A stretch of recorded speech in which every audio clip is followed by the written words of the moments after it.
Broadcasting live from the Business RadioX studios in Woodstock, Georgia, it's time for Cherokee Business Radio. Now, here's your host.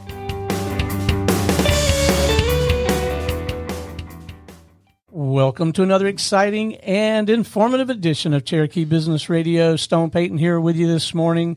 And today's episode is brought to you in part by the Business RadioX Main Street Warriors program, our ongoing small business initiative defending capitalism, promoting small business, and supporting our local community.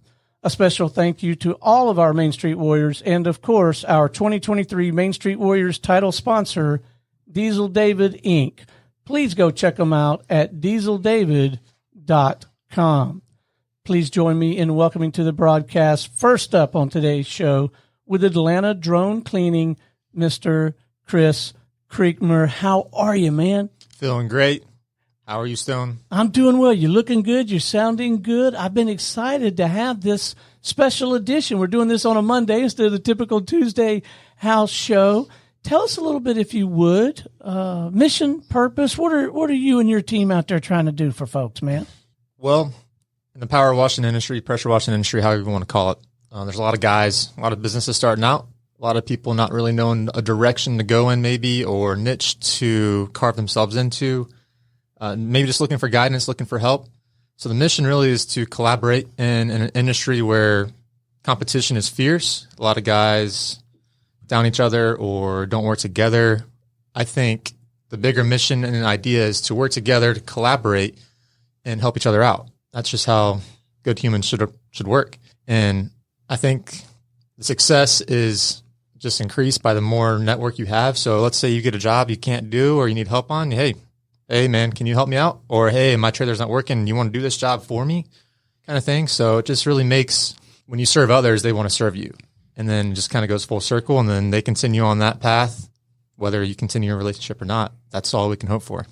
Well, I got to tell you, I thoroughly enjoyed your presentation at Million Cups. You came in with this gizmo. It looked like it was out of a science fiction movie. It was much bigger than anything I had ever seen in the drone category. That's one of the tools that you deploy in the work that you do, yeah? Yeah, so like you said, it's just a tool. You're not going to use a hammer to install a light bulb, are you? So you're not going to use a drone to clean every single thing.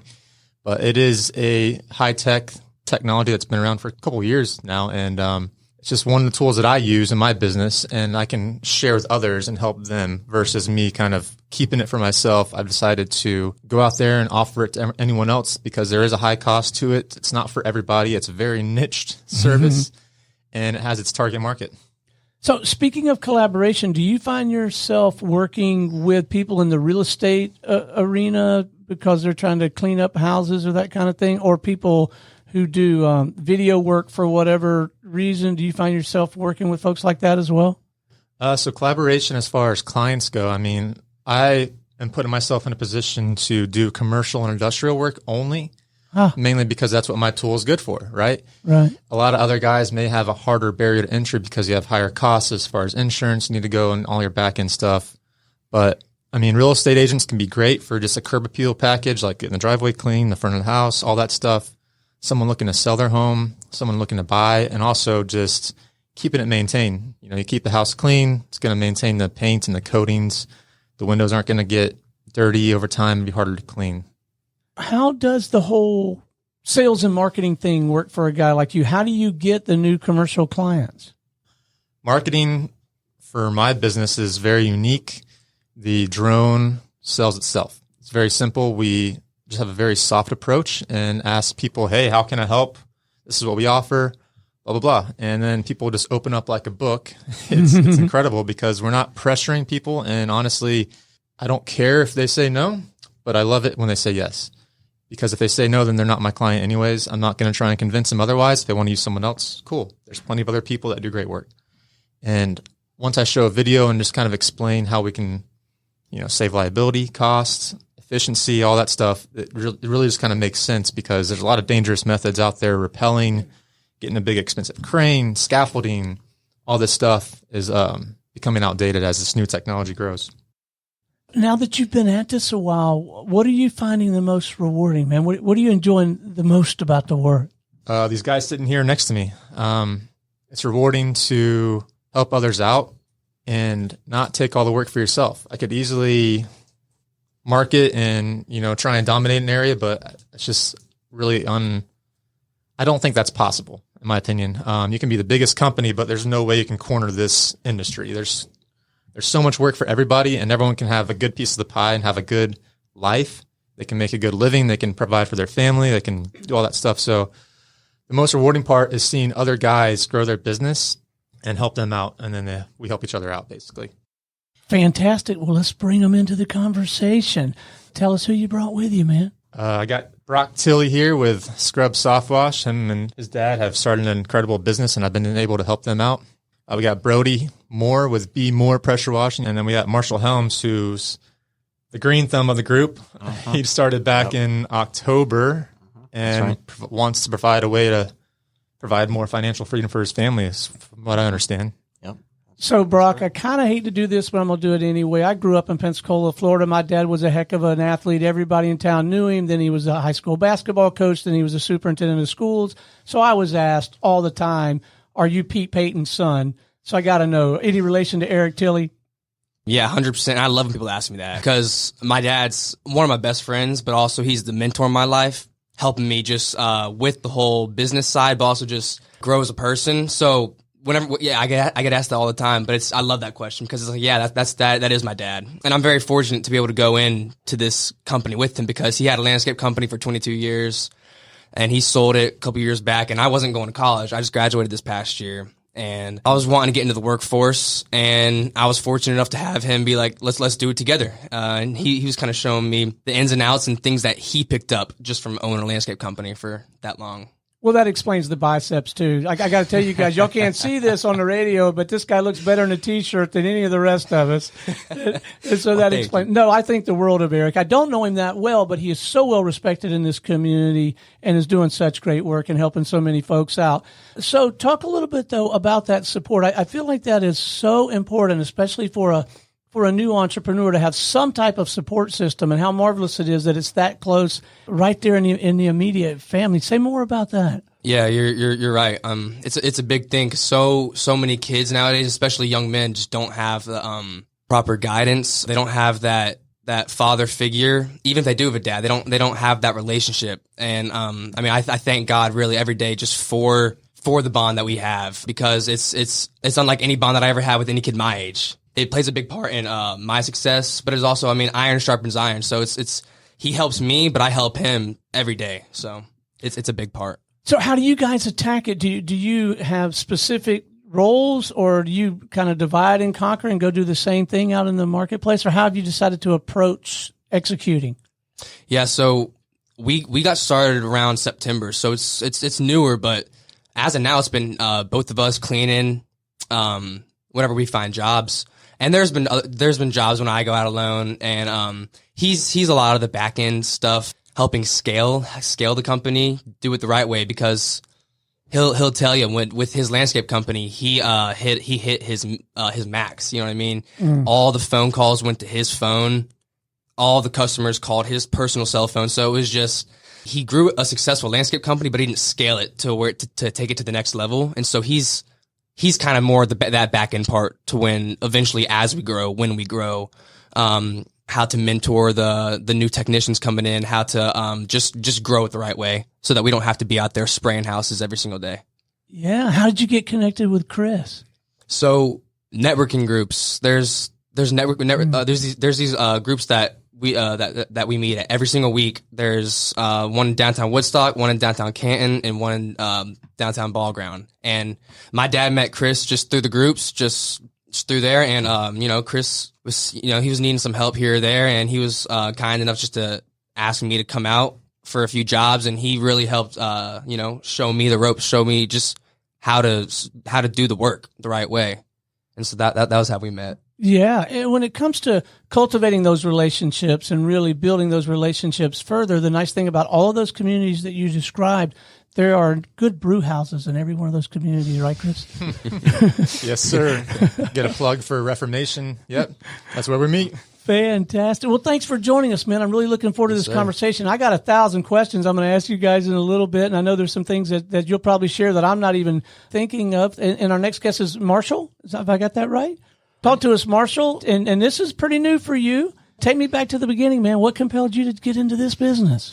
Yeah, so the story's pretty unique. I didn't plan on getting into pressure washing when I did. I actually got let go of the company that I used to work for, that I was there for about 8-9 months. But I was already thinking about doing pressure washing for myself. And once I got let go, I was like, all right, well, this is what we're doing now. So I kind of got pushed into the deep end on it. But back in October is when I really started researching everything because I had a bunch of free time at that point when I got let go. And I've slowly been learning a bunch about the industry and continuing to learn, and still very new to the whole industry. But that's really the short story of how I started. And I got to meet Chris at the Canton Business Club. And he was actually, I think, right next to me, which was so cool that, you know, another pressure washer that's been in this game for a long time was standing right next to me. So I got to meet Chris, and then Eric came right over to me, and all three of us just hit it off and started talking, which was just so cool that my first ever club meeting was with those guys, and I got to meet them and talk with them. It's funny. I want to add that I had no idea who he was and never seen him, and I just stood right next to him, and me and Eric usually stand together because we just, you know, but it's just funny. Like, he goes, "Oh, my name is so-and-so with Georgia Pressure Wash." And I go, "Huh, all right." It's just kind of like funny how we all find each other somehow and stand next to people we're meant to talk to. So it was really cool when I met Marshall. So, Marshall, what are you learning in terms of interacting with customers? Do you see some of the same sets of questions, or maybe even misconceptions or myths that you have to bust about what their view is of what you can do, what you should do? Is I guess what I'm asking is there some education involved in when you start to work with a new customer? Yes, there's definitely a lot of education, and these guys can probably tell you more than I can, but in the little bit that I've learned, I've found that a lot of people don't realize how dirty anything is until you start cleaning it. Clean a piece of it, and then you see the rest, right? Yeah. And a lot of times people will ask you to come clean something like their driveway, and then you can point something else out while you're there. And just recently I cleaned a church, and I said, I can clean your sign while I'm here as well. And they're like, it's dirty. And they came out and looked at it. You can see all this green on it, on a white background. So there's a lot of education in it that I'm learning as well. But the clients really never realize how dirty some things are. I'll bet. All right, let's bring the headliner in. You ready to talk to Brock? Brock, lean in there and tell us a little something about your business, man. How long you been at it, and how'd you get started? So I started back in October of 2021, and it was a straight like side hustle. I was just wanting to do something different than working for someone. I was working with my dad doing body repair on Teslas and stuff like that. And so I wanting to do something different. And so he was like, "Hey, I'll pay you to pressure wash my driveway. You just go buy a little service cleaner at Home Depot, and I'll pay you for it." I was like, okay. So I did that, and I did his patios and found that it was really satisfying. So I took that same service cleaner and a pressure washer from his house and went down the street and started knocking on doors. And sure enough, in 4 or 5 weeks, I did, I would say probably 20 jobs. And I was like, wow, good Lord, yeah, this is profitable. And so I was like enjoying it, and I enjoyed talking to new people and meeting new people. So that's when I went and got a full LLC and insurance and all that stuff in December of 21, and have been at it ever since. And how was Dad about losing his employee, or did you still help him out? So there's been a couple of times where I'll go up to the shop. I know everybody in the shop, so I'll go and help out and stuff like that. But he was honestly supportive. He was like, "You got to go do your own thing, make your own path in the world." And so he was sad losing me because it was a great bonding experience for us. But then again, he was excited for me to start my own journey.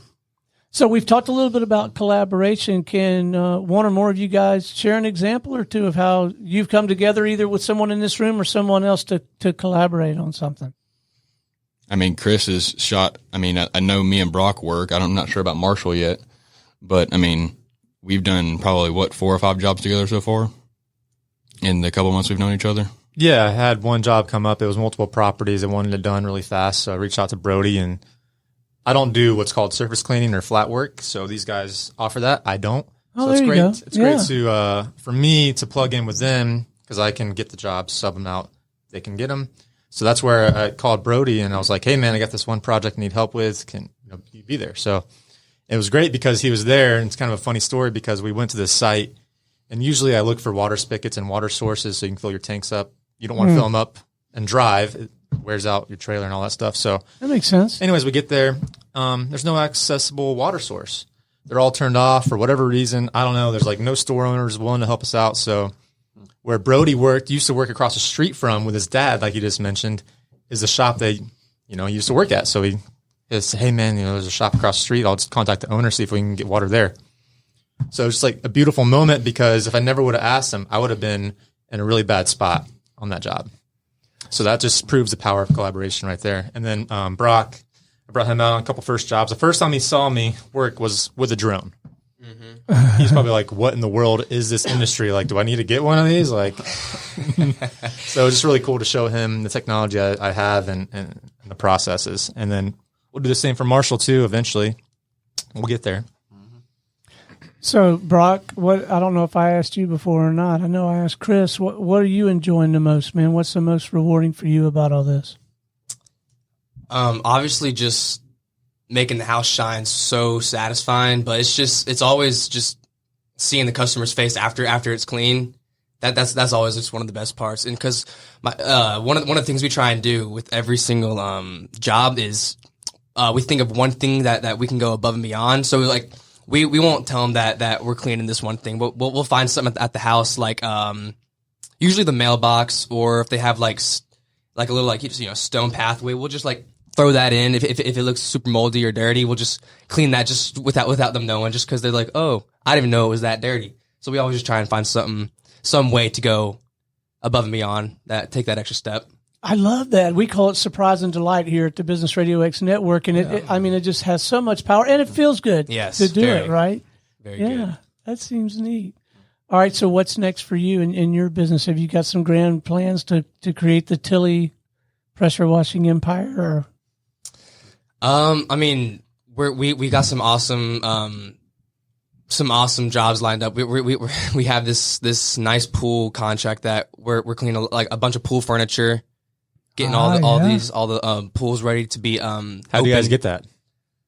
How do we get that? So we're actually, my dad and I, we live close to the Bridgeville community, and this past summer we were swimming in the pool for our workout. We were swimming laps with your shirts off. I'm sure I've seen these pics. Yeah, swimming with shirts on is uncomfortable. It's embarrassing. Don't stand next to him when you have your shirt off. Yeah, I get it. And so the people who take care of the pool there, actually, we struck conversation with him somehow. He was passing by and actually said, "Hey, you look good." He actually said that. So and we just struck conversation with him, and he told us that he's got over 170 different pool locations across Georgia, and they've all done it in-house the past 10 years, however long they've been in business. They've done it all in-house. They would send out a crew of their own people to go and clean off all the equipment and clean out some of the bathrooms and set out all the furniture, getting it ready for when the pool's open. And he was like, "This is the first year we're going to try to branch it out or give it to somebody else, see how it works." And we're still working through all the details with them and everything. But yeah, that's one of the next things that we're trying to do. It sounds promising, man. Yes, sir.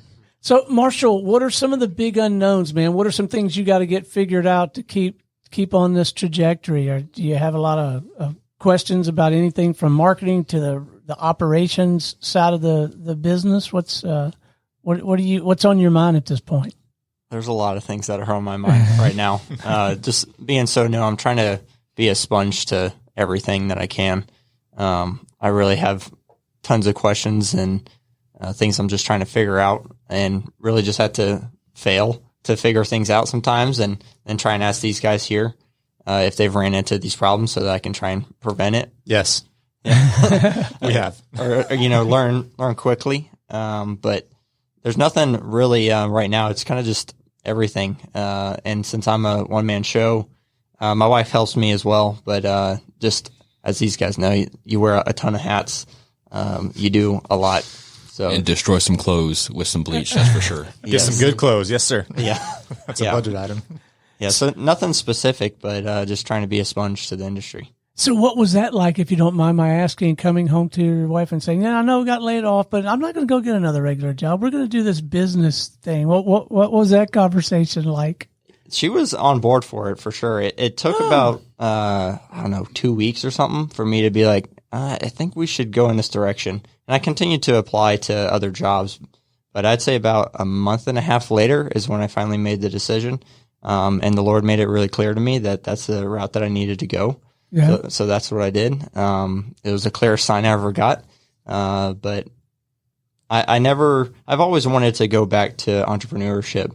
When I was a teenager, I used to do a landscaping business. It was small. It was just myself.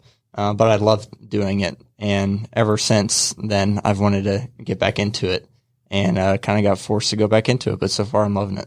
Yeah. So, Brody, you mentioned some wardrobe being destroyed. Any other failures, challenges, mistakes that you've made that have stuck with you, and you might share with the next entrepreneur?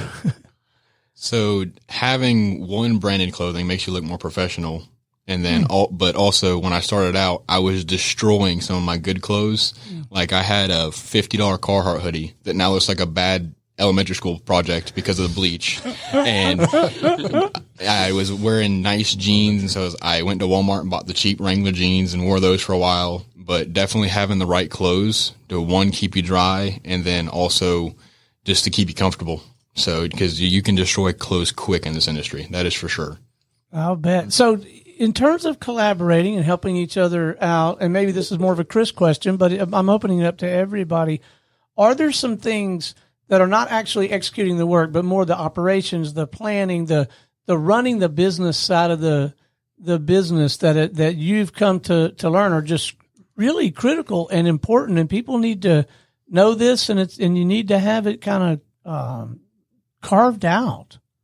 Yeah, that's a loaded question. It's hard to answer with a one-off answer. So I can say this: it's everyone has their own journey, and I think you go through that journey, and you're going to fail. You're going to fail a lot, but it's not how you fail. It's not how you fall down. It's how you get back up. You know, how are you spending the days? How are you spending the time behind closed doors? That's going to reflect what you're doing outside when you're on the job, when you're talking to customers, when you're at these networking meetings, when you just find yourself like the day-to-day habits you start building and growing on, and you start realizing, oh, well, I tried that. Didn't work. I got those clothes. Maybe I should try something a little cheaper because I want to raise my marketing budget, you know? Or how do I get to the next better equipment? You know, how do I sell the big jobs? It's all mentality, man. It all starts and ends in your mentality. And unless you're like Brock and his dad, where your marketing strategy is to show off your ripped bodies and get these big contracts. So apparently we just got to work on ourselves, guys. Gosh. But no, it's all mentality, man. And it breaks down to how you talk to yourself, because that's going to reflect how you talk to customers. You know, how you're building value, how you're saying you're going to get stuff done. How do you constitute that price you're going to charge? Because we're not cheap. You know, our equipment is expensive. We have costs. We're a business. Right. And at the end of the day, we have to think like businessmen versus just pressure washers going out to clean a driveway for the cheapest price. That's not how you stay in business for a long time. So it really just comes down to mentality. I'll say that again and again. And for me, being able to change mine over the past 3 years, being able to a point where I can give my knowledge and not worry about, you know, detrimenting my success or my business was a big obstacle, because, you know, like I said in the beginning, a lot of guys keep the secrets or whatever, you know, to themselves. And I just don't believe that's how you should operate. So I think that just giving and walking on faith, like these guys have said, is just taking action too. You know, you can't cross the finish line unless you start somewhere. I just so admire that ethos of wanting to serve, wanting to help other people. Is this something that evolved in you, or have you always kind of approached life and business that way? Definitely did not always approach it like this. I worked in restaurants for a long time, and being a chef is very cutthroat. It's a very toxic environment, depending on what type of restaurant you're in. And I've worked from fast food, from Subway, up to the nicest steakhouse you can work at in Colorado, possibly. And during that time as a chef, I kind of had to change my mentality as I get through the ranks, and I had to start sharing my knowledge and what I learned in order to get to that position. but it was still like, I'm going to keep this. I'm going to be very strict and pungent and to the point, and a lot of swearing. So I'm not going to do that here. We're going to keep it nice and clean. But yeah, to that point, it really evolved once I started my own business, and I'm like, man, how do I grow it? Because I knew there's things I didn't want to do that other guys offer. Yeah. And getting to that point does take time, and it takes courage to be vulnerable. And being vulnerable is, well, it's scary because people then see that as a weakness, but I think it's a true strength. And the more people that do it, I think the more this industry can thrive and people can rely on each other and collaborate and make sure pricing stays where it should be. And, for example, there's a chemical company that opened up the road. Both these guys were like, hey, man, you hear about this? They're right in the backyard. I was like, yep, that's awesome. So just little tidbits of information, sharing that and saying, hey, we got each other's back is really cool. Absolutely. Well, I mean, and it's just nice too, having the friendships that we all have, because like Chris said, the little bits of advice that we can all give each other, just it's better than having enemies. You know what I mean? Because if you're not friends with us, or not us, but like if you're not friends with one another or kind, then think of all the good things, good opportunities you can miss out on. So it's nice just having the bond and the relationship that we all have. Yeah. It's not all, we go to these networking events and you're not going to do business with every single person. It's impossible.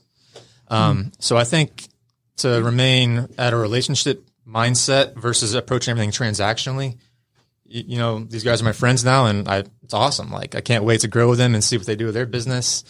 And also, start hanging out, maybe going to the pool, wearing my shirt.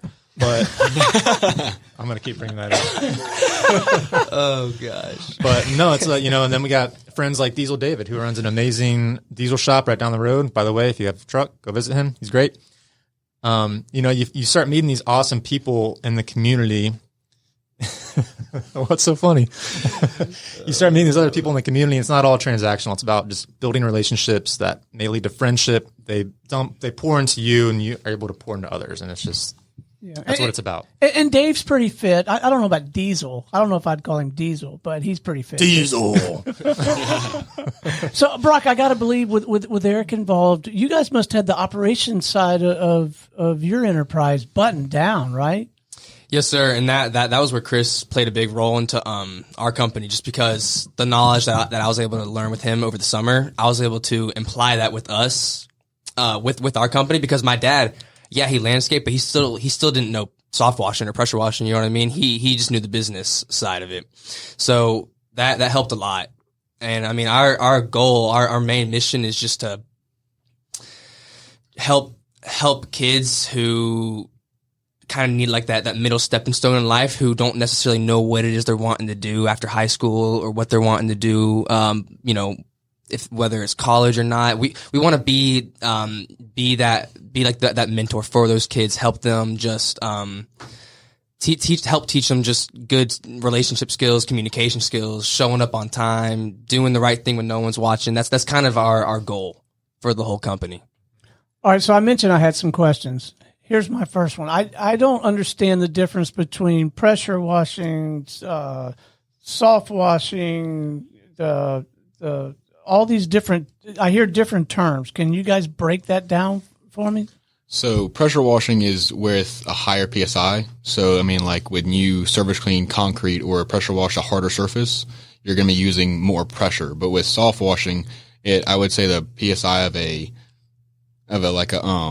garden hose almost, but you're using a chemical to get rid of mold, mildew, algae, anything like that. And so with like siding, vinyl siding is very delicate. So if you use a high pressure, you can end up damaging the paint on the siding or even splitting the actual siding. And so using the technique called soft washing allows you to effectively clean a roof, a house, anything of that nature in a safe manner. So, I mean, pressure washing a shingle roof will destroy the roof. There's a lot of people out there that will actually just pressure wash a roof, and then you end up needing to get a new roof because it's that destroyed. So Chris has taught me a lot about using different percentages on chemical and different soaps to use and how to properly clean a roof and siding of a house and all that stuff, while pressure washing a driveway is really where I started. And that's where really the roots of my company is I completely started with driveways and a whole lot of concrete sidewalks, curbs, all that stuff. But I still learned something new. Brock and his dad did something different than I normally do. They go back side to side versus forward and backwards. So there's a whole lot of different things you can do as far as learning. And so that's one thing that's great about having these guys is even someone who's been doing it a while, because they can learn something new every day. So the different processes, there's a lot of different ways to do it. So yeah, and every situation is different, right? The different situations require different techniques, different tools, and if you're on a job, you may need some of both or all of these, right? Because I might want my driveway, my sidewalk, my roof, my side. I just had this premonition of a nightmare scenario where I go to Home Depot or Lowe's and rent the pressure washer, and I come home and I tear up my siding. Aside from it's just hard work, and I'd have to keep my shirt on. Yes, keep your shirt on. Right. So, I mean, that's one of a bunch of reasons to let the professionals do it, right? Stay in your lane and let the pros come out and talk you through it. My favorite thing when I used to knock doors and do a lot of residential in the beginning, and my favorite thing when housewives would, say, "Oh, my husband's got a power washer. He can do it." Oh, okay. Well, here's my card if you guys need help. And you drive by those houses and they never do anything. It's like you said, it's like, why do that work? Because if you don't have the right equipment, it can take hours versus hiring a professional company, come in, do it less than an hour, and they're going to charge you because that value, because the equipment is not cheap. And I mean, also another thing that what's nice about having both the being able to pressure wash and soft wash is what we can do with the driveways. We call it pre-treating the driveway, so we put some of the chemical down on the driveway. That I don't know the first thing about. I wouldn't know what chemical. They may not even sell it to me. Yeah. Well, and I know a lot of people would just do pressure and water on driveways, and not that that's a bad thing, but if you don't take your time with it, and if you don't go insanely slow, you'll get, I call them wispies. You'll just get like little wispies on the driveway. Mm-hmm. This is circular little spinnies, and that looks awful whenever it's done. Yeah, I see it most at commercial properties because there's people who will go super fast and they'll go down and try to rush through it and make the money, but they're not doing it a quality way. And so, yeah, seeing that is the worst thing ever. And when you pre-treat it with that chemical, you spray it on there, it just helps pull all the dirt, all the mold, and then you can really not fly, but you can go a lot quicker once the chemical's been sitting on there.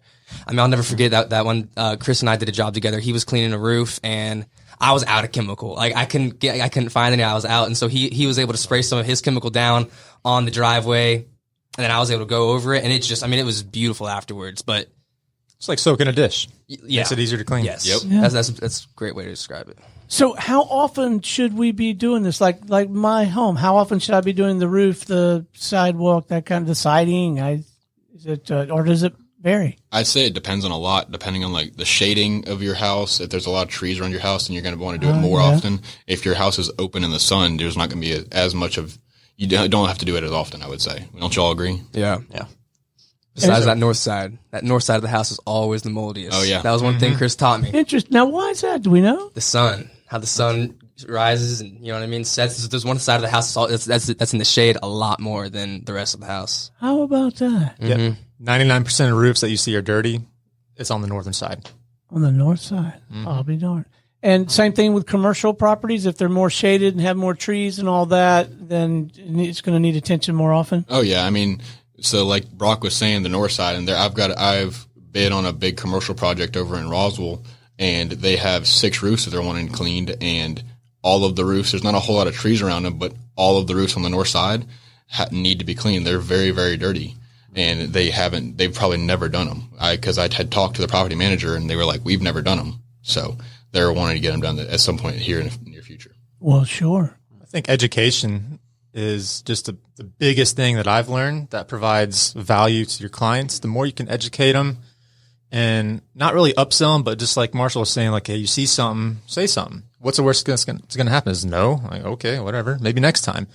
But educating them on how cleaning and annual cleaning or biannual cleaning can really help protect the paint, can make things last longer. It just looks great. You know, you don't want your customers coming into a dirty, moldy building, right? So just it's all about mentality and appearance of how they just show respect to their business, and it's a write-off. So there's plenty of benefits to think about. And then you got window cleaning, which can be done to, obviously you want to look out clean windows. So there's a lot of things that go into it, and it can be seen as a lot of aesthetic or preventive maintenance. So say more about sales and marketing. Anybody on the panel here, there's what you do to get into the initial conversation.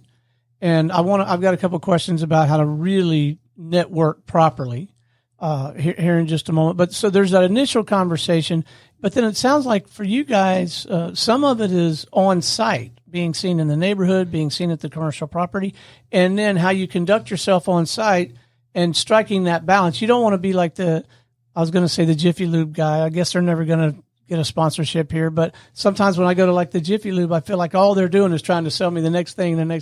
You don't want to necessarily come off like that, but you want to provide the best value you can.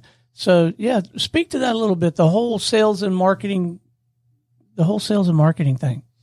Well, Chris, Who wants to go? I'll touch on. I don't have much to give because I'm still trying to figure it out. But for me, it's kind of just been everything. I've been going after people on Facebook, Instagram, talking to people in person. So okay. I've tried to exhaust everyone that I know, everyone that my family knows, and I'm getting to the point where I need to start doing ads and talking to these guys here and see what has worked for them.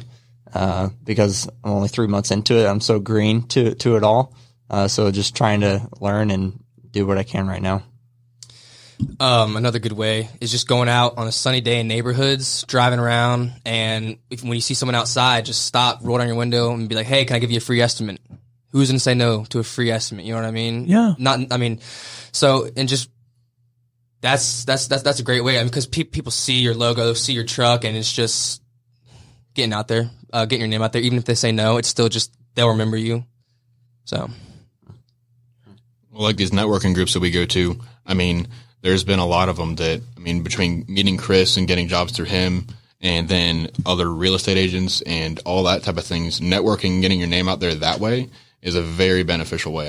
I started to go back in the networking groups, I think back in August or so. Mm-hmm. And since then my business has exploded. Oh, really? It's helped out a lot with meeting people and getting my name out there and all that stuff. And then also, Google My Business, having the reputable company and having the 5-star reviews and all that stuff, it shows that you do good work and people are happy with your work. You put photos up there, before and after pictures of your work and stuff like that. That helps out a lot as well. Credibility. Yeah. Yep. Referrals, credibility. Sales and marketing, everyone's got to figure out what works for them based on what they're trying to really do. In the beginning, I knew I wanted to do roof cleanings because honestly, that's where the highest ticket item is. And from my opinion, I think that's the best way to get into someone's house, say, hey, yeah, your roof's dirty. It's very obvious. Also, did you think about this and this and this? And usually you can upsell them and say, hey, this is dirty. And it's very easy to point those things out once you have that proper knowledge on how to do it. It just takes the little bit of crawl, walk, run mentality of, I'm going to start here and then work my way up. So, I exhausted all my friends and family, and referrals are king, word of mouth. And I plugged in with property managers and roofers and people that maybe could benefit from my service by adding it on to theirs. There you go. So it worked out good in the beginning. Well, and I know a lot of people too don't even know that roof cleaning is even an option. It'll be like, okay, I've never heard of it till I moved here. Right. Yeah. It's like you can spend over $10,000 on getting a whole new roof, or you can spend under $1,000 or maybe right at $1,000, depending on how dirty, how big, to get it clean. It's going to look good as new.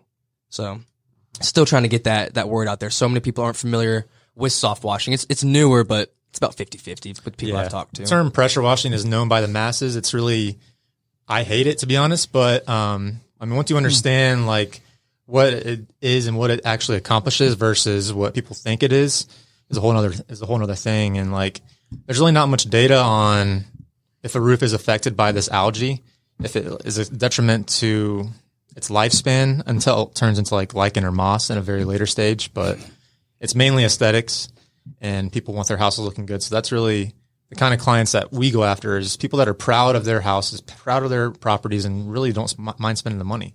Because you have other guys out there promoting, very cheap services, and that kind of puts a bad taste in people's mouth, and they go out there and they leave the lines, they leave the swirlies, they leave the whatever. The $99 guy. Not yet. Yeah. It's the bait and switch method where they say, it starts at this, and then they come in there and they give you $700 quotes. Like, hold on, Mo, or they actually do it for $100, and I just don't see how they stay in business long term. And like Chris said, our equipment is expensive. You could totally get a guy who with a brush and a bucket of soap can get up on your roof and scrub it. And it's going to take hours, full day's worth of work, but you can do it for $100. Or you get the $3,000, $4,000 equipment and you stand on the ground and you shoot your chemical 25 feet up in the air, and you're going to clean it a lot faster and better. And it's just quality. Well, it's liability too. You fall off someone's roof, who's liable? Homeowner. Did not know that. Yep. So on the networking front, sounds like you guys have really cracked the code on utilizing those platforms to build real relationships, build the credibility, and connect with the community. And I got to believe there are folks who try to do the networking and it doesn't work out for them. So how do you approach that? Is part of it, go to the big group, but make sure that you connect with people one-on-one or like and further. How do you guys actually approach the networking?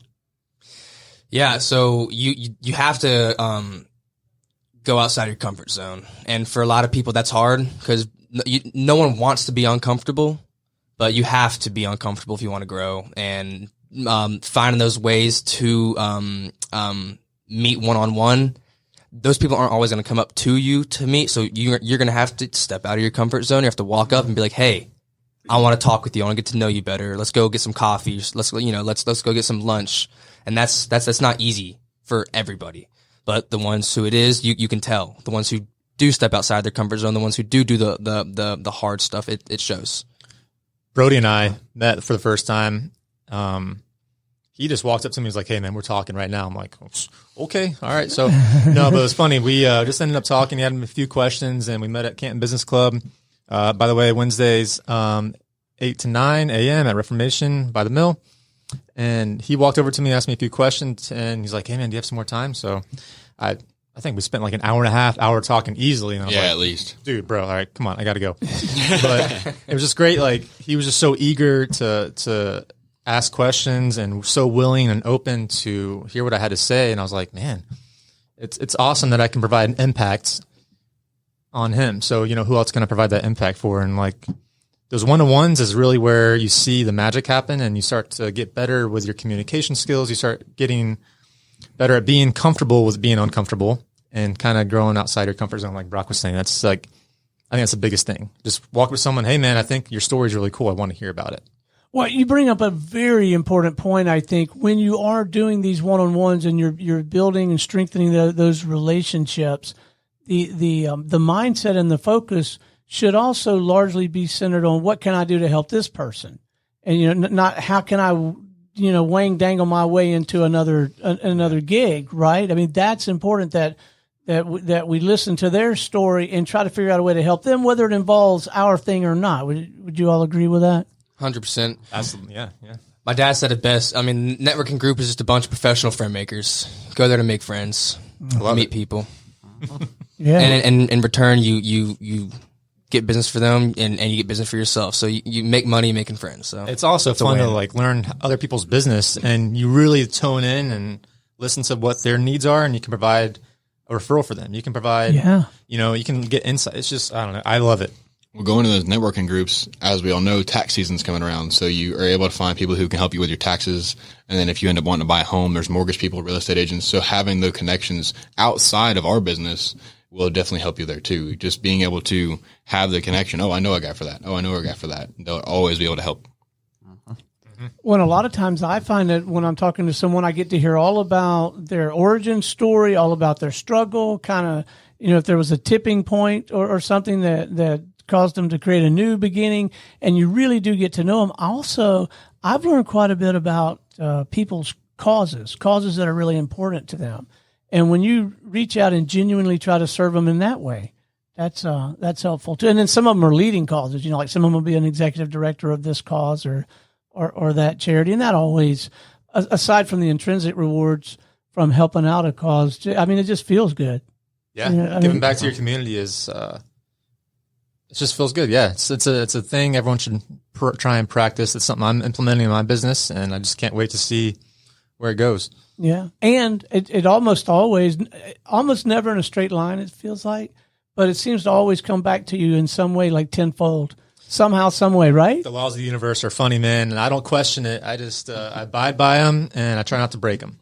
But I think this past year I developed a law of giving, and like you said, it returns 10x. Yeah. Whether it's, financially or mentally or spiritually, whatever you're putting out there in the universe it's going to come back, and it's going to find you because you're putting it out there. You're going to keep trying. You're going to keep trying. And eventually you're going to see the results somewhere, some way. You just don't know when.